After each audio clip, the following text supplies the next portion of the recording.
Thank you, Mr President.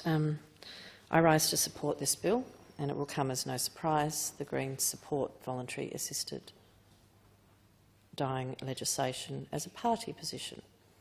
We have the chance here to ensure that people are able to make their own choices with dignity in their final days.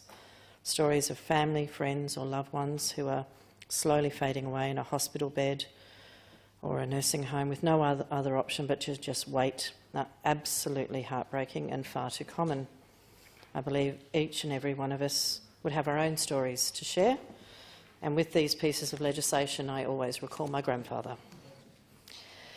As this is the 17th occasion voluntary assisted dying has come before this parliament, I believe in the last 25 years, it is an issue this place has grappled with for some time now, and is far from a simple issue. It is far from a simple issue with a simple answer. But we have seen in Victoria that this is something that can be implemented effectively and compassionately.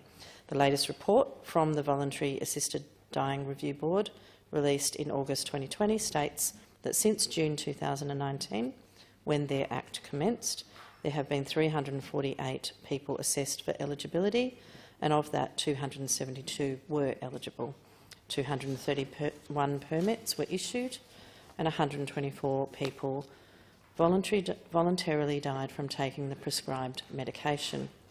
It was found that 4 out of 5 of those who took the medication were suffering from terminal cancer, and the average age was 71, although ages, of course, ranged from, I believe, 32 to 100. There has only been one case that was found to be non-compliant with the Victorian Act, which resulted from a failure to comply with a procedural matter and was not an issue of eligibility. As with the bill before us, the Victorian Act does have a lot of safeguards, which are certainly necessary to try and avoid abuse of the system as much as possible. However, a consequence of this is the scheme is much easier to access if one lives in a metropolitan area. This is because having greater access to medical services ensures that one is able to fulfil the more than 60 requirements within the set timeframe much easier. Only 38% of the 348 applicants under the Victorian Act lived in a regional or rural area, and it is accepted that the bill before us will likely have similar consequences. The mover, the Honourable Kian Ma, has described it as, quote, one of those balancing acts, end quote. Whilst it is no doubt important to have these safeguards in place, we must also ensure that this service is equally accessible to all South Australians. Every South Australian deserves to have the chance to die peacefully and with dignity if they so choose, regardless where they may reside. I want to pay tribute in this legislation as we debate it to my former colleague and a former Greens MP in Victoria, Colleen Hartland. She was the one who introduced the first voluntary assisted dying legislation in Victoria as a private member's bill in 2008, and she tirelessly campaigned for it since. And Colleen and I listened to the broadcast of the previous debate in the other place as it reached that very disappointing vote in the House of Assembly. She put in such hard work leading the debate there in Victoria that has, of course, led to this bill that we have before us now and the breakthrough in Victoria. In one of her many speeches on this issue, she highlighted that on more than 30 occasions where voluntary assisted dying had been discussed across Australia, back then when she made her speech, it had overwhelmingly been the Greens party of that jurisdiction behind those bills. And I would like to thank my colleague, the Honourable Mark Parnell, for co-introducing this bill and, of course, previously speaking into it in the chamber and previous bills. Indeed, I'm proud to be part of a party that has co-sponsored this bill and long supported the issue in many other jurisdictions.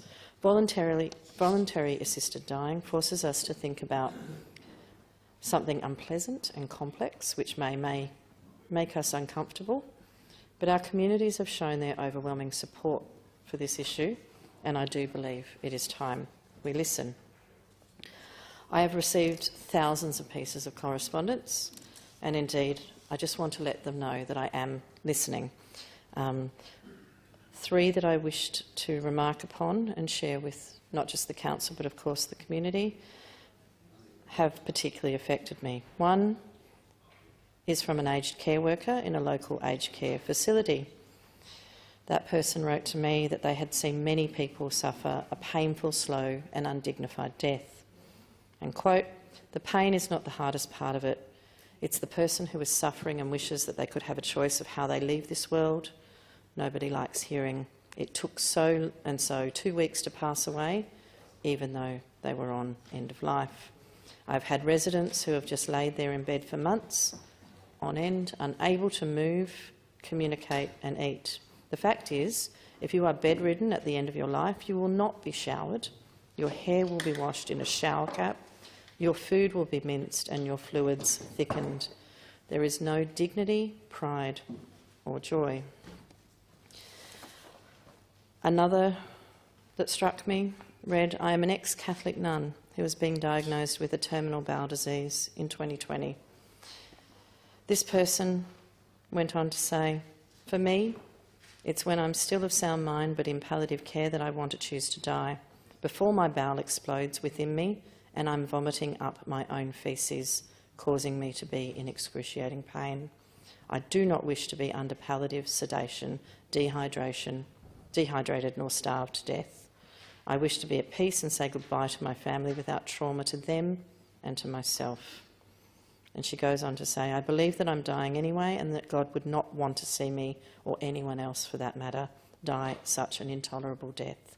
It isn't suicide or killing, it's dying at a time when it's most dignified, respectful, and it's of my choosing."